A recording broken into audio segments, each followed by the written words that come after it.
Hi everybody, it's Kathi and welcome to Connect to Create.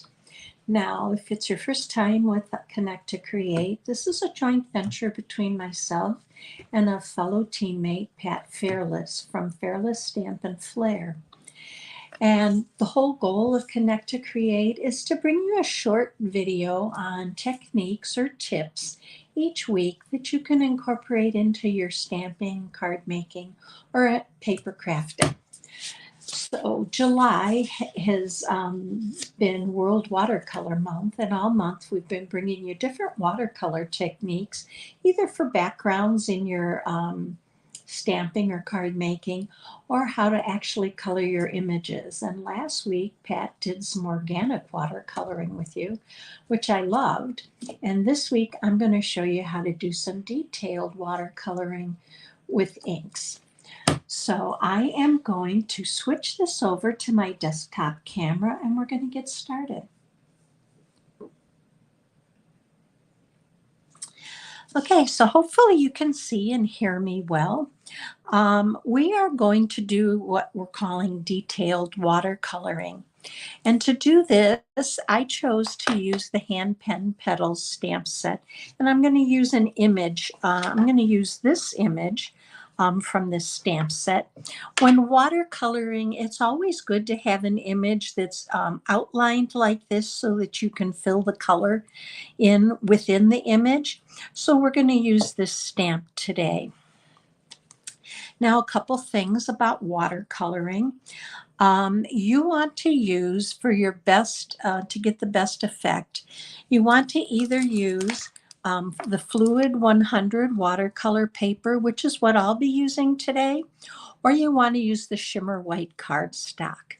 Those will give you a good effect. They take the water well, where if you use just the regular cardstock, the basic white, you can have some pilling of the paper due to the water.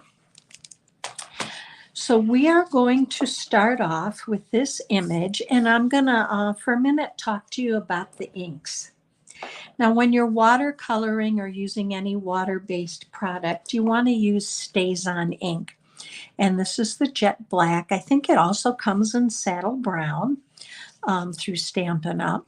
And you can color the, stamp the image and then let it dry, and you won't have any running or bleeding from the ink. The other option is to use a water-based ink, which is our classic Stampin' Pads. And that's if you don't want an outline.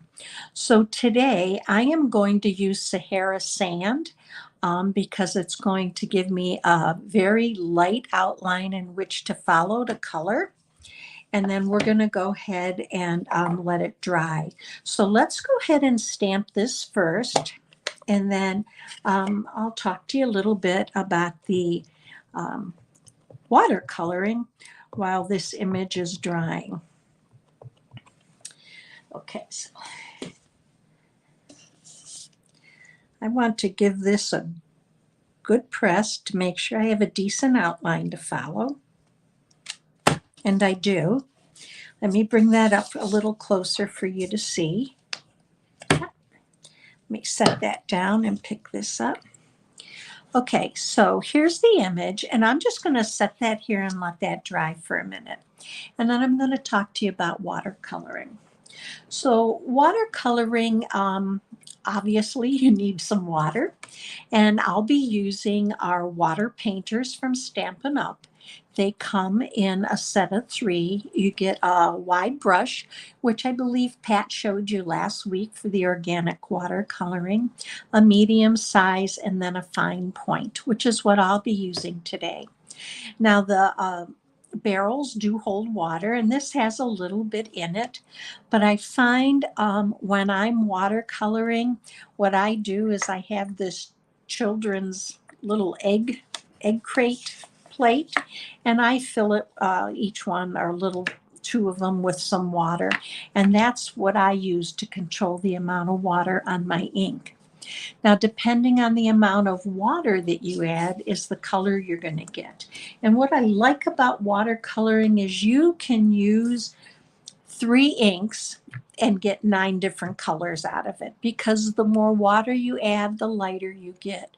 So you really don't have to have a lot of supplies to do it. So what I'm going to do is I'm going to bring in the inks that I'm going to be using. I'm going to use Mary Merlot, Calypso Coral. My stems and leaves are going to be Mossy Meadow. And then I'm going to use some Daffodil Delight for the center of my flowers.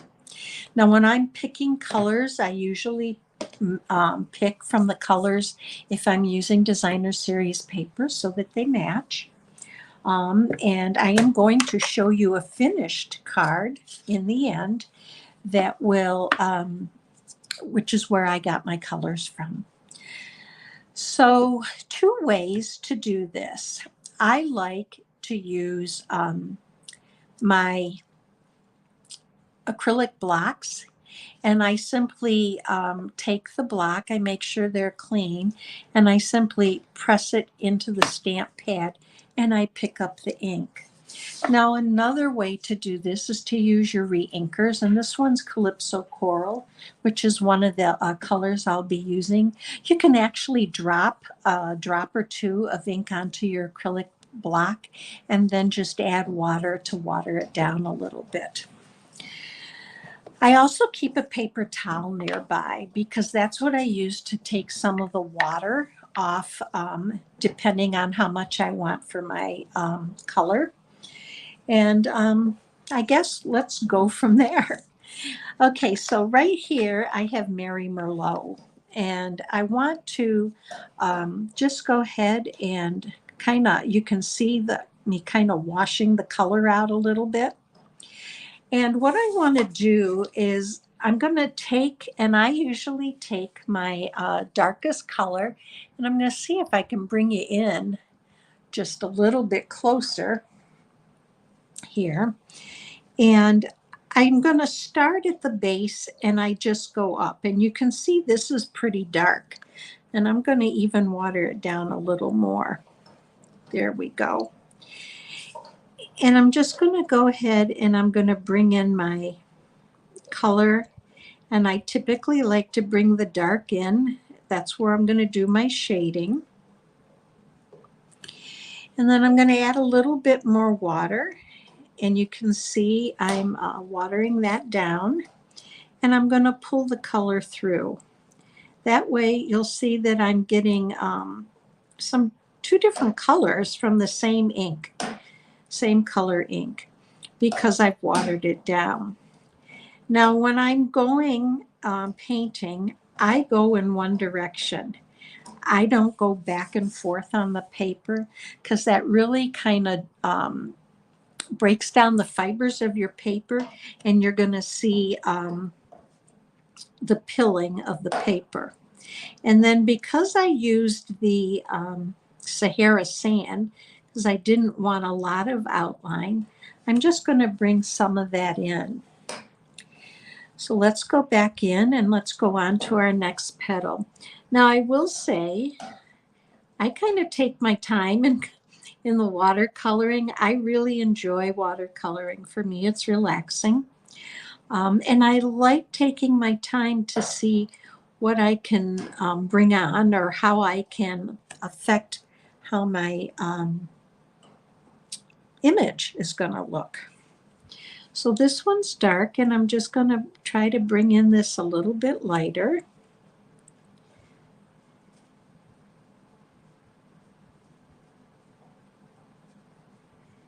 And I just really work the image.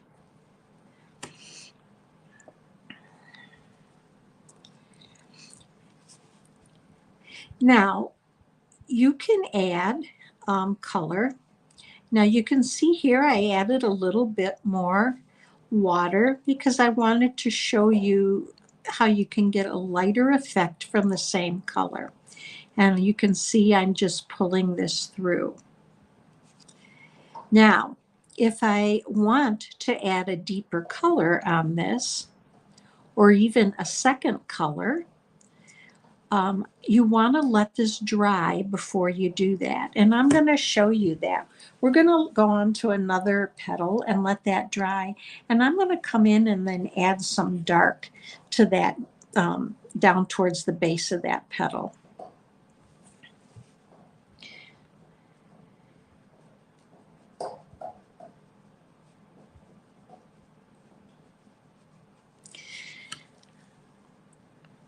And I'm just going to kind of bring that down and see, you can see the change in the color, which I love.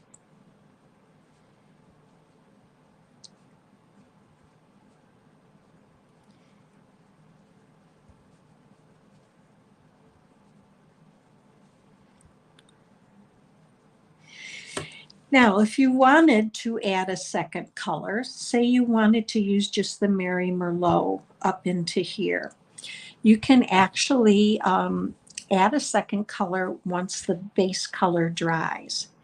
So let's go in here again.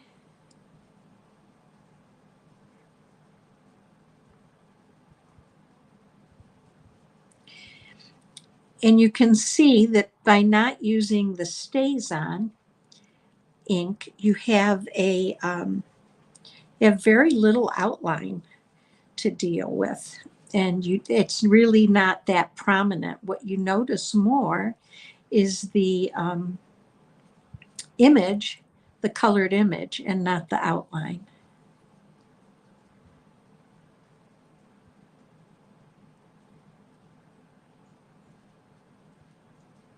Okay.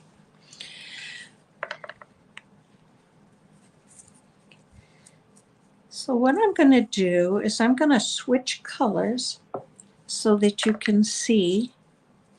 Now, when you're switching colors, clean your brush, because otherwise you are going to pick that color up and it's going to affect the color, the next color that you use. So I just keep rinsing it out, especially with one like Mary Merlot. It's a really dark color and it kind of stays with the brush.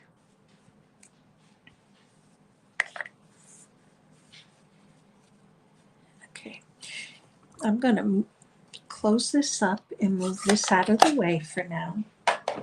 And I'm going to come in with my Calypso Coral. And let's go ahead and again pick up the color on our acrylic block. And I'm going to bring this in.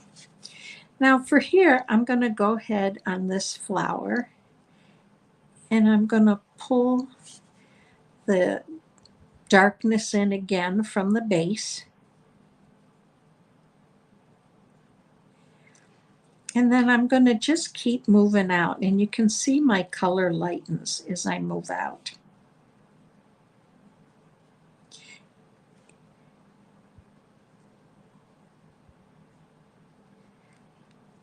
But I love the effect that you have the dark at the base, and then you can move out and you pick up the lighter color. So in here, I'm going to come back in and add a little bit of dark in here and up around the edge. And it's really a lot of what you like in playing with it and just kind of creating on your own.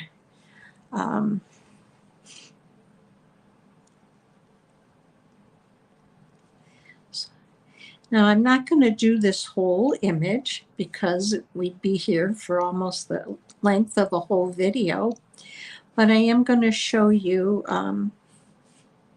how to add some additional color to this. Okay.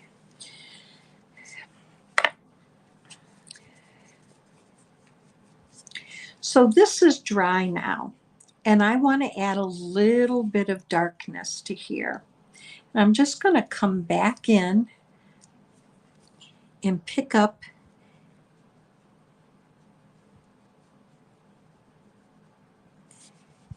and it's just all your imagination and your creativity.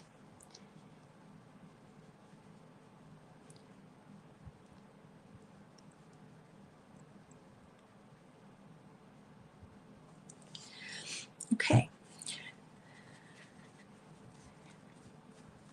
Let's go ahead and finish this small flower.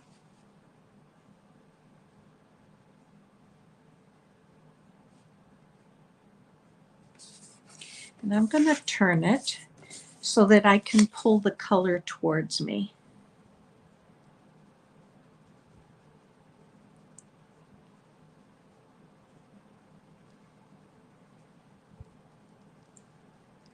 And we're going to take this a little bit further here, and you can see I'm using the accent lines that the artists that designed the stamp put in, and that helps to create some of that effect to give it some dimension.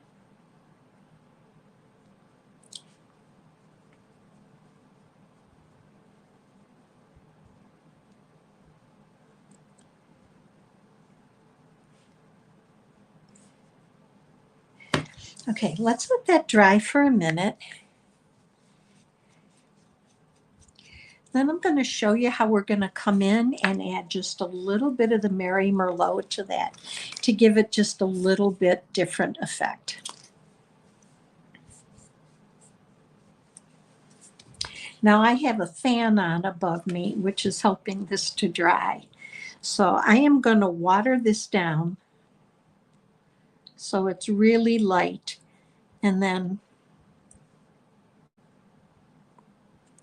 just kind of take that off.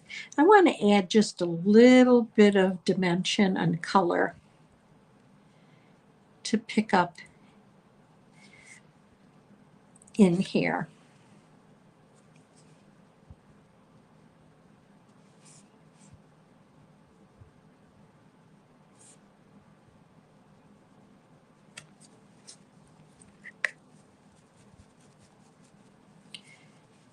And then I'm just going to blend it through.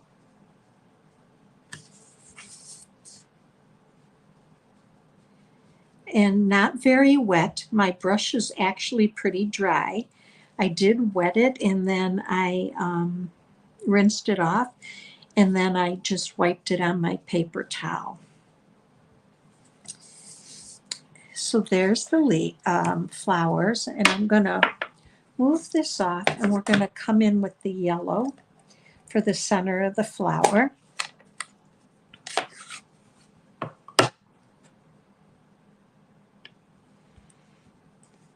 And you can see I picked up some ink, but not a lot, because I need very little for that.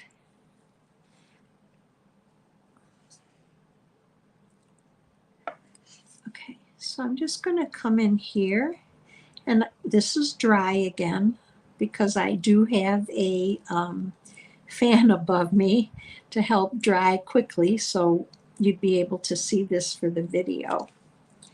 And then I'm going to pick this up and just show it to you. So you can really do a lot with the watercoloring, with giving it some different color, some different tones to your color. So let me show you what a card looks like. Let me move this, and hopefully this will be a technique that you'll try. Here's a card I made using that same image. And no, never is it going to look exactly the same. But you can see I have some of the same characteristics to those colors, where I brought in the darker towards the ends of the base of the petals, and then lightened the color up as I went out. So really pretty card. I liked the watercolor look of the designer series paper I used, and you can see I pulled the colors in that were in the paper. And then when I added the rich razzleberry to the Calypso coral, hopefully you can see a little bit of that right in here, which is what I was trying to replicate a little bit. So that's detailed watercoloring using your inks. And I hope you enjoyed today's video. I hope you try this technique. I think you'll love it, especially if you're someone who loves to color. So have a good day, and we hope to see you back with us next week for Connect to Create, where Pat will be doing a video on how to use watercolor pencils. Have a great day, and we see you soon.